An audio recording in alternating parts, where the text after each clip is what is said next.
सरदार घराण्यांची परिस्थिती काय आहे सध्याला? बहुतांशी सरदार घराण्यांना त्यांचाच इतिहास माहिती नाही. पहिले सरसेनापती होते छत्रपती शिवाजी महाराजांचे. माणकोजी 10 तोंडेंविषयी पण तुम्ही म्हटलेलं आहे. 1646ला बालशिवबासाठी लोहगड आणि विसापूर हे किल्ले माणकोजी 10 तोंडेंनी जिंकले. महाराजांचे दुसरे मार्गदर्शक किंवा सरसेनापती आपण म्हणूया गोमाजी नाईक पानसंबळ. जेव्हा जिजाऊंचं 1605च्या आसपास लग्न झालं शहाजीराजांबरोबर, तेव्हा त्यांनी पाठराखण म्हणून ती व्यक्ती जिजाऊंबरोबर दिली होती. त्यांनी तलवार चालवायला शिकवली महाराजांना असं म्हटलं जातं. कवींद्र परमानंद महाराज असतानाच हे त्यांच्या समक्ष लिहिलेलं मला वाटतं हे पहिलंच शिवचरित्र असेल.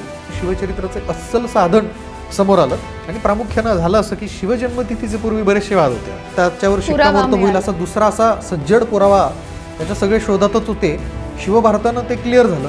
बरेचसे सरदार फार कर्तृत्ववान असतात पण त्यांचं नावही इतिहासाला माहित नसतं. आपला मूळ पुरुष जो घराण्याचा आहे यानं पराक्रम केला त्याचं सुद्धा नाव माहिती नाही. वाडे आहेत, वाडे पडले असतील पण बाजूची दगडविटांचं त्या भिंती, ती तटबंदी, ते भव्य प्रवेशद्वार असं सगळं शिल्लक असलं. आतमध्ये दगडी जोते, त्याच्यावरचं सागवान पण विकलं.